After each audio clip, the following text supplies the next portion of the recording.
బట్టతలతో బాధపడుతున్నారా? ఆధునితనమైన పద్ధతిలో హెయిర్ ట్రాన్స్ప్లాంటేషన్ చేయబడును. Face clinic, Hyderabad. నమస్కారం, welcome to temple tour with Gitanjali.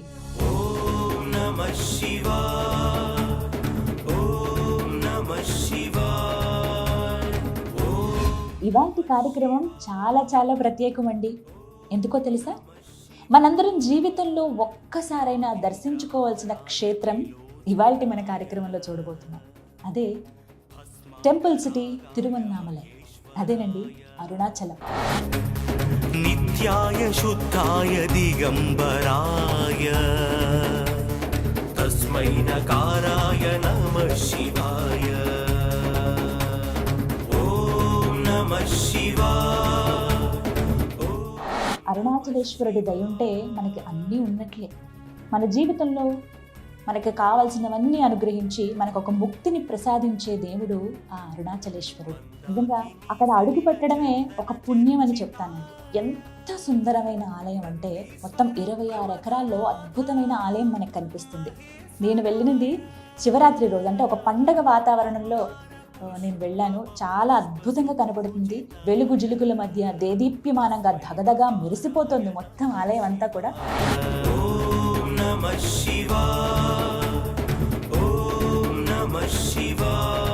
ఇక రాజగోపురాలు అయితే ఇలా కింద నుంచినా అంటేనండి, ఆ స్టార్టింగ్లో తల ఎత్తుకుని ఇలా పైకి ఇలా చూడాలన్నమాట. అంత టీవీగా అందంగా కనిపిస్తాయి.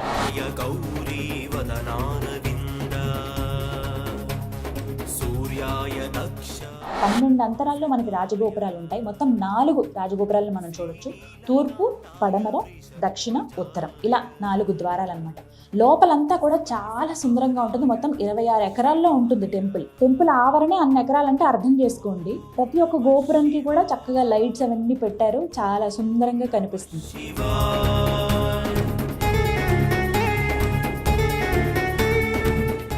లోపల మనకి పుష్కరిణి కూడా ఉంటుంది. నాకెందుకో లాస్ట్ టైం ఒకసారి నేను వచ్చాను, అంటే ఒకసారి ఆల్రెడీ నేను దర్శనం చేసుకున్నాను. రెండవసారి ఆ స్వామివారి అనుమతితో మళ్ళీ వచ్చానన్నమాట. ఈ నిర్మాణం అంతా కూడానండి చాలా సుందరంగా అనిపిస్తుంది. అంటే చిన్న విగ్రహాలు, ఎక్కువగా కలర్ఫుల్గా కలర్స్ ఏముండవు. గోపురాలన్నీ కూడా మొత్తం వైట్ కలర్తోనే ఉంటాయి. ఇక లోపలైతే ఎంతమంది భక్తులు అంటే వెయిట్ చేస్తున్నారు. దర్శనం చేసుకుని వచ్చిన వాళ్ళు ఉన్నారు, దర్శనం కోసం వెయిట్ చేస్తున్న వాళ్ళు చాలా మందిని చూస్తాం.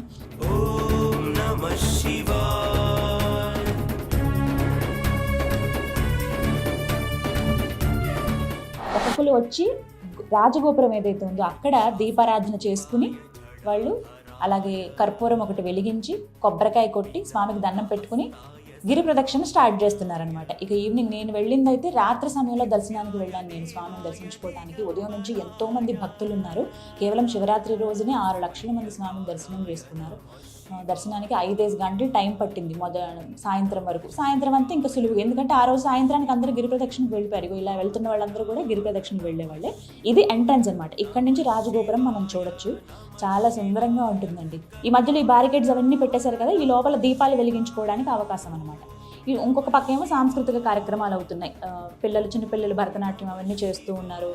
ఆ శివయ్య కీర్తనలు, అమ్మవారి కీర్తనలు అవి పాడుతూ ఉన్నారు ఒక పక్క. ఇలా మనకి లోపలికి వెళ్ళడానికి స్తంభాలన్నీ కూడా, అక్కడ కొంతమంది ఉండడానికి స్థలం అన్నమాట. ఈ లోపలికి అలా మనం నడుచుకుంటూ ముందుకు అలా వెళ్ళిపోతే ఇదిగో రాజగోపురం దగ్గరికి వచ్చేస్తాం. ఇది రాజగోపురం తూర్పు వైపున అనమాట. శివ అని తమిళంలో రాసింది చూస్తారు. ఇక్కడ మొత్తం తమిళంలోనే రాసుంటాయండి. అక్కడక్కడ ఇంగ్లీష్లో ఉంటుంది, కానీ భాషాభిమానులు వాళ్ళు చాలా ఎక్కువగా వేరే లాంగ్వేజ్ అస్సలు ఎక్కడ మనకి కనిపించదు. పూర్తిగా తమిళంలోనే ఉంటాయి. మనం కొంచెం అర్థం చేసుకోవాలంతే. కానీ నాకైతే మీకు కూడా ఈసారి దర్శనం, అంటే నేను చేసుకోవడమే కాదు, మీకు కూడా ఒకసారి ఆలయం ఎలా ఉందో చూపించాలి అనుకున్నాను. అందుకనే ఇంక లేట్ చేయొద్దు, వెళ్దాం మరి లోపలికి పదండి. ఇలా నడుచుకుంటూ రాజగోపురం వైపు ఇటే ఎంట్రన్స్లో మనం వెళ్తున్నాము. ఇలా క్యూలైన్ ప్రస్తుతం అంత హడావిడి ఏం లేదు. లోపల కొంతమంది భక్తులు ఉన్నారు అంతే. దర్శనానికి అయితే వెయిట్ చేస్తున్నారు కొంతమంది. ఇలా నెమ్మదిగా మనం లోపలికి అలా అడుగు పెట్టచ్చు. ఇక్కడి నుంచి చూడండి అసలు వేరే, అంటే మనం ఏ కైలాసంలో అడుగు పెడుతున్నామా అనే ఒక భావన వచ్చేస్తుంది. మనం ఒక్కొక్క అడుగు వేసే కొద్దీ ఆ భావన ఆటోమేటిక్గా మనకు వచ్చేస్తుంది అనమాట. నేను ఖచ్చితంగా హామీ ఇస్తున్నానండి. అంటే అరుణాచల దర్శనం తర్వాత ముందు ఖచ్చితంగా మనం ఆ డిఫరెన్స్ అనేది గమనిస్తాం మన జీవితంలో. ఎందుకంటే నేను ఆల్రెడీ ఒకసారి దర్శనం చేసుకున్నాను, మళ్ళీ ఇప్పుడు దర్శనానికి వచ్చాను ఆ శివయ్య అనుమతితో. అరుణాచల దర్శనం ముందు జీవితం వేరు, తర్వాత జీవితం వేరు అంటారు. అది మాత్రం నిజమండి, నేనైతే అది అనుభవించాను. మీరు కూడా ఆ రుచి చూడాలి. ఆ శివయ్య ప్రేమ ఎలా ఉంటుందో, ఆయన మన జీవితానికి ఏ విధంగా ముక్తిని ప్రసాదిస్తాడు, మనకేం కావాలో అన్నీ ఆయన చూసుకుంటాడు. మనం అడగాల్సిన అవసరం కూడా ఉండదన్నమాట. అంత ఇదిగా ఆయన మనల్ని ప్రేమిస్తాడు.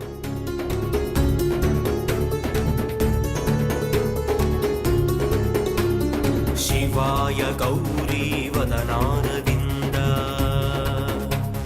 సూర్యాయ దక్షధ్వరనాశకాయ.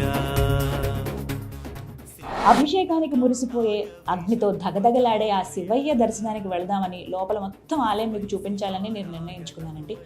ఇంకా ఆలస్యం ఎందుకు వెళదాం, బట్ ఒక్క కండిషన్ ఇక్కడే చెప్పేస్తున్నాను. మూలమూర్తులు ఏవైతే ఉన్నాయో అవి మాత్రం నేను చూపించదలుచుకోలేదండి. ఇక్కడ పర్మిషన్ ఉండదు.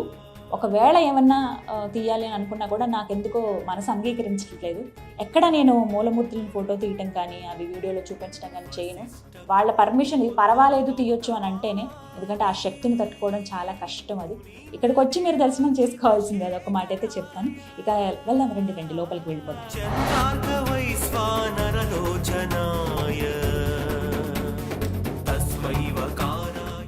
ఎంత శుభసూచకం అనిపించిందో నాకు. అసలు ఒక్కసారి లోపల అడుగు పెట్టడమే, కైలాసంలోకి నేను అడుగు పెట్టానా, ఎంత సుందరంగా ఉంది. అసలు వేరే తన్మయత్వానికి వెళ్ళిపోయాను నేను. అలా వెళ్తూ ఉంటే అయ్యవారు అమ్మవారు నాకు ఎదురొచ్చారు. అబ్బా, అసలు ఇంకా ఇంతకన్నా ఏం కావాలి. మనం ఎవరన్నా ఇంటికి వెళ్ళినప్పుడు వాళ్ళే ఎదురొచ్చి రండి అని లోపలికి ఎలా తీసుకువెళ్తారో, అలా వెళ్ళగానే ఊరేగింపు తీసుకువెళ్ళిన అమ్మవారు అయ్యవారు. ఆ రోజు శివరాత్రి కదా, పొద్దునంతా మొత్తం ఎక్కడికక్కడ పూజా కార్యక్రమాలు అన్నీ జరుగుతున్నాయి, వివిధ ఉత్సవాలు చేశారు, అందులో భాగంగా ఊరేగింపు చేశారు.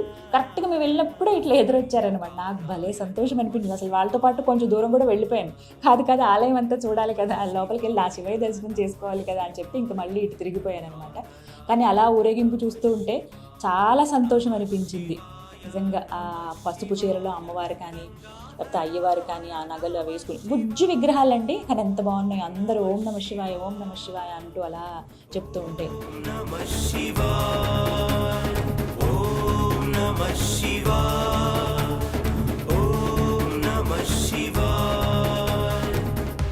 చాలా మంది వస్తారండి. కేవలం తమిళ వాళ్ళే కాదు, తెలుగు వాళ్ళే కాదు, వివిధ దేశస్తులు ఉన్నారు. అంటే వేరే వేరే దేశాల నుంచి వచ్చిన వాళ్ళు ఉన్నారు, వివిధ రాష్ట్రాల వాళ్ళు ఉన్నారు. మరీ ముఖ్యంగా తెలుగు వాళ్ళు అయితే నేను గమనించాను, చాలామంది కనిపించారు ఈసారి నాకైతే తెలుగు వాళ్ళు ఇక్కడ. అలా మళ్ళీ ఊరేగింపు అయిపోయిన తర్వాత మళ్ళీ లోపలికి తీసుకువెళ్ళిపోతున్నారు అమ్మవారిని అయ్యవారిని.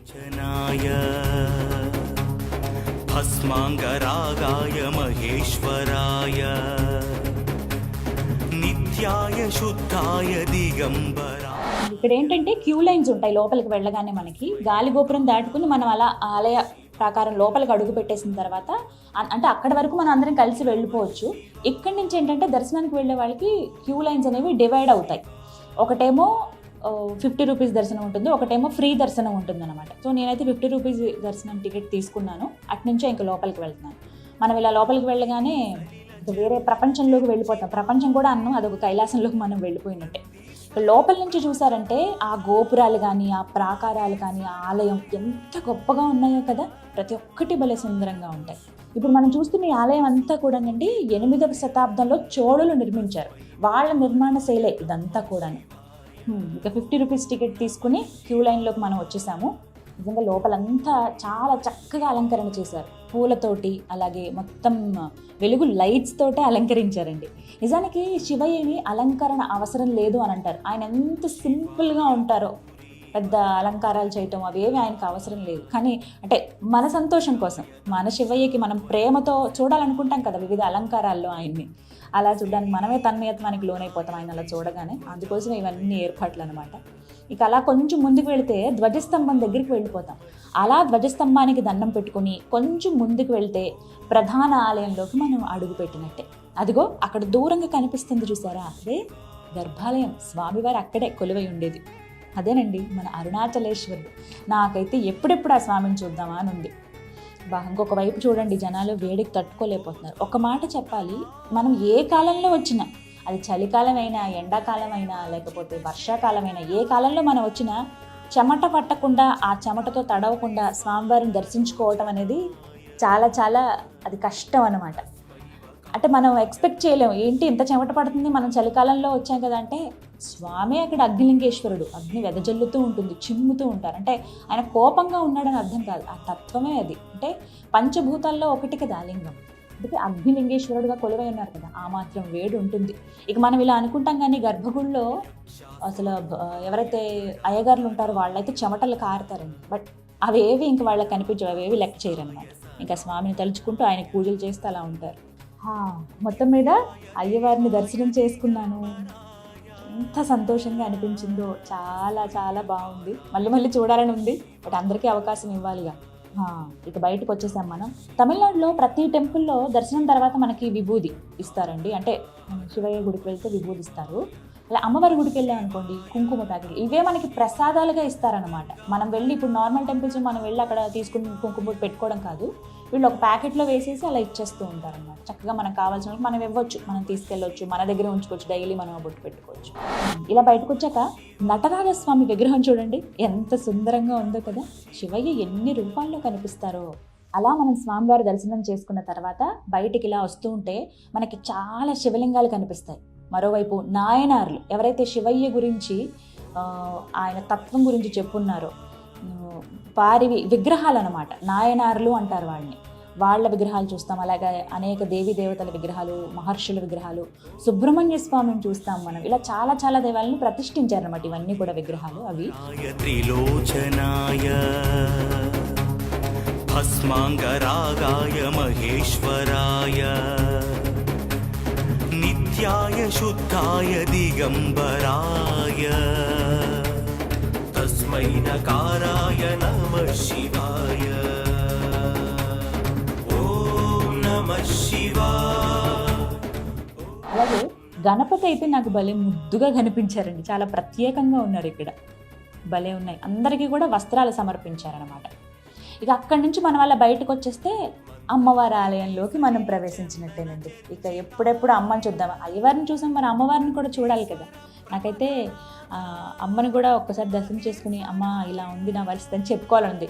చాలా చెప్పాలనుకున్నాను నేను అరుణాచలేశ్వరుడికి. అక్కడికి వెళ్ళి ఆయన చూసిన తర్వాత అన్నీ మర్చిపోయాను. ఇంకా అమ్మని చూస్తే ఏమనిపిస్తుంది, ఇంకేమనిపిస్తుంది, ఆవిడ అలా చూస్తూ ఉండాలనే ఉంటుంది. వెళ్దాం మరి ముందుకి. ఇంకా ఇక్కడ అమ్మవారిని ఉన్నామలై అమ్మవారిగా పిలుస్తారండి. అమ్మవారిని ఒక్కసారి దర్శనం చేసుకుంటే చాలు, ఎన్నో రోజుల నుంచి అమ్మ దగ్గరికి వెళ్ళలేదు అని అనుకుని ఆ భావన అంతా పోతుందనమాట. ఒక్కసారిగా ఆవిడ తీసేస్తుంది ఆ కష్టం, ఆ బాధ అంతా కూడా.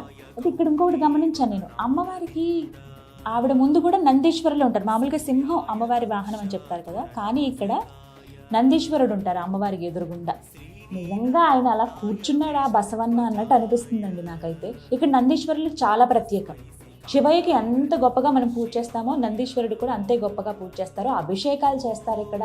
ఒక్కసారి వచ్చి మన కోరిక ఏముందో ఆ శివయ్య దాకా వెళ్ళి చెప్పుకునే ముందు ఆయనకే చెప్పాలంట. ఆయన ముందు కూర్చుని ఉంటారు అలాగా, శివయ్య దాకా వెళ్ళే ముందు నాకు చెప్పాలన్నట్టు.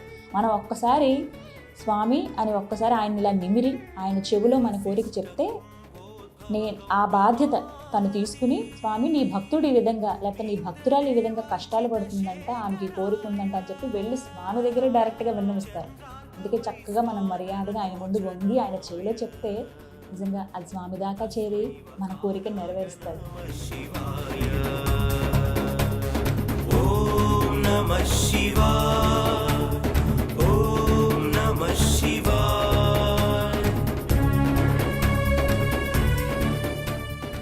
ఇంకొక ముఖ్యమైన విషయం ఏంటంటే అమ్మవారి ఆలయానికి ఇలా వెళ్తూ ఉంటేనండి ఆర్కిటెక్చర్ నా భూతన భవిష్యత్ అంత అద్భుతంగా ఉంటుంది తెలుసా. ఆ శిల్ప సంపద చూడండి ఎంత గొప్పగా కనిపిస్తుందో. అంటే మన పూర్వీకుల ఆ గొప్పతనం నాకు కనిపించింది అడుగు అడుగున, ప్రతి అణువున అని చెప్పాలనిపిస్తుంది. ఇప్పుడు ఇంత మన టెక్నాలజీ అని ఇలా అని లేకపోతే మెషిన్తో వర్క్ చేయటం కానీ ఇవన్నీ చూస్తున్నాం. అప్పట్లో అసలు ఎలా చెక్కేవాళ్ళు ఏంటో, ఇన్ని తరతరాలు వచ్చి దర్శించుకునే భాగ్యం ఉండడం కావచ్చు, ఒక్కొక్కరు ఆ గొప్పతనాన్ని చెప్పుకోవటం కానీ, అంతా శివయ్య ఆయన లేలే కదా. మనం ఇంకా అమ్మవారి దర్శనం కోసం వేచి ఉన్నాము. మరి నన్ను ఈ శిల్పం చాలా చాలా ఆకర్షించిందండి. మొత్తం 8 చేతులతో అష్టభుజి అమ్మవారు భలే ఉన్నారు కదా. ఇదిగో ఇక్కడ చూస్తున్నారా, ఇది అమ్మవారి కౌతుక బేరం. అంటే మామూలుగా మనం ఆలయాల్లో చూస్తాం కదా, మూల విరాట్ కాకుండా ఇంకా కొన్ని విగ్రహాలు ఉంటాయి. అంటే అవి ఉత్సవాలకని చెప్పి భోగాలకని చెప్పి వేరువేరుగా పెడుతూ ఉంటారు. అలా ఇది అమ్మవారిది కౌతుక బేరం అనమాట. భలే సుందరం, అంటే ఎంత జీవకళ ఉట్టిపడుతుందో చూడండి. ఆవిడ నిజంగా వచ్చి కూర్చున్నారా, ఆవిడ అక్కడ ఉన్నారా అన్నట్టుగా అనిపిస్తుంది. భలే కళగా ఉంది మొహం కూడా. ఇక మనం దర్శనం చేసేసుకుని బయటికి ఇలా రాగానే ఇక్కడ నాకు ఒక వింత కనిపించింది. కొన్ని వందల ఏళ్లగా ఇక్కడ ఒక దీపం వెలుగుతుందండి. ఇగో చూస్తున్నారుగా, అఖండ దీపం. కొన్ని వందల సంవత్సరాలంటే మీరు నమ్ముతారా? ఆశ్చర్యం అనిపించింది నిజానికి నాకైతే. నిజంగా శివయ్య లీలే ఇదంతా కూడా. అన్నేళ్ల నుంచి అసలు కొండెక్కకుండా ఎంత జాగ్రత్త తీసుకుంటున్నారో, అంటే ఆ మాత్రం జాగ్రత్తని తీసుకుంటారు. ఎప్పుడూ వెలుగుతూనే ఉంటుందండి అఖండ దీపం ఇది. ఈ దర్శనం చేసుకున్నా చాలు, మనకి మహద్భాగ్యమే. మొత్తం మీద దర్శనం చాలా బాగా జరిగిందండి. కాస్త ముందుకొస్తే నవగ్రహ మండపం ఇక్కడ మనం చూస్తాం. ఆశ్చర్యం ఏంటంటే ఏ గుళ్ళో అయినా సరే నవగ్రహాలు ముందు దర్శించుకుంటారు, అక్కడ కాలు కడుక్కుని తర్వాత మళ్ళీ ప్రధాన దైవాన్ని దర్శనం చేసుకుని మనం ఇంటికి వెళ్ళిపోతాం. కానీ ఇక్కడ అలా కాదు, ముందు మనం ప్రధాన దైవాన్ని దర్శనం చేసుకుని ఆ తర్వాత నవగ్రహ మండపం దగ్గరికి రావచ్చు అనమాట. ఇక్కడ చివరికి మనం దర్శనం చేసుకుంటాం నవగ్రహాన్ని. నిజంగా ఓపికతో చూడాలి, కానీ ఆలయం అణువున వింతలు, విశేషాలు, అద్భుతాలే మనకు కనిపిస్తాయండి. ఇదిగోండి ఇక్కడ చూసారా, దర్శనానికి వెళుతున్న భక్తులు వీళ్ళందరూ ఎంత పరవశించిపోతున్నారో, అంటే అందరికీ కూడా ఆశ్చర్యానికి లోను చేస్తుంది ఆలయం అంతా కూడా. పగలు చూసినా అంతే ఇదిగా ఉంటుంది, రాత్రి చూసినా ఈ ఆలయం అంతే ఇదిగా ఉంటుందండి. ఇంకా గొప్పగా సుందరంగా కనిపిస్తుంది. ఇక మొత్తం మనం బయటకు వచ్చేసాక ఇక్కడ నేతి దీపాలు పెట్టే ప్లేస్ అన్నమాట.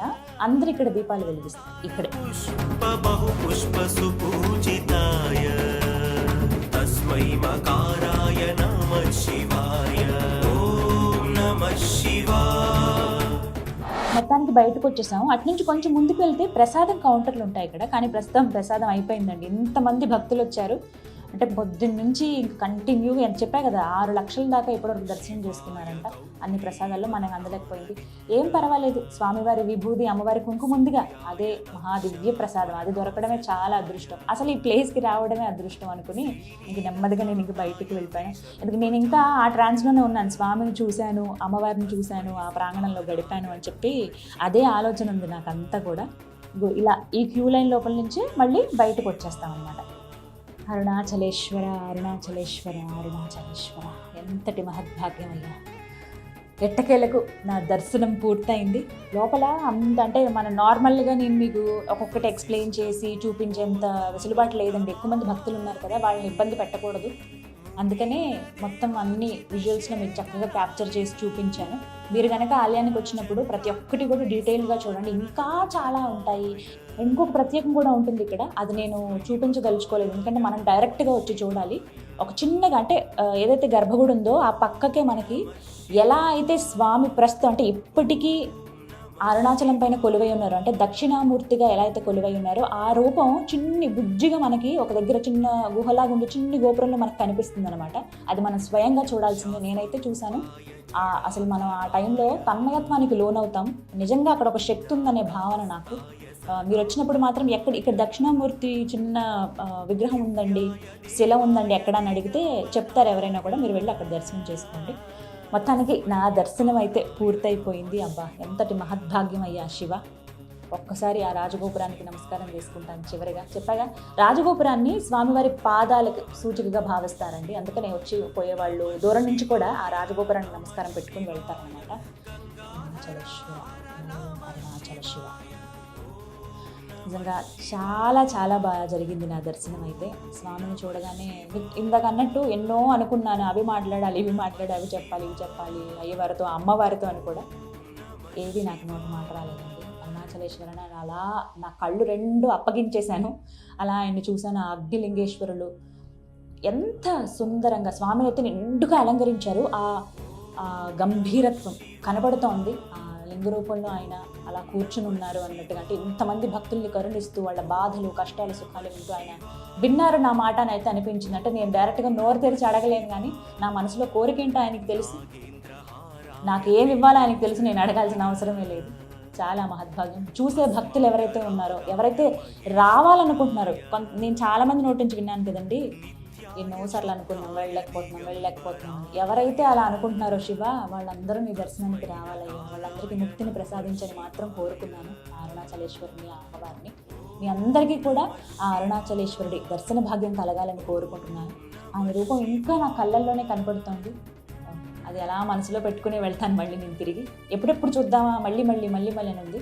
కానీ ఆయన అనుగ్రహిస్తే మళ్ళీ వస్తాను దర్శనానికి ఖచ్చితంగా. మీరు మాత్రం మిస్ చేసుకోవద్దు.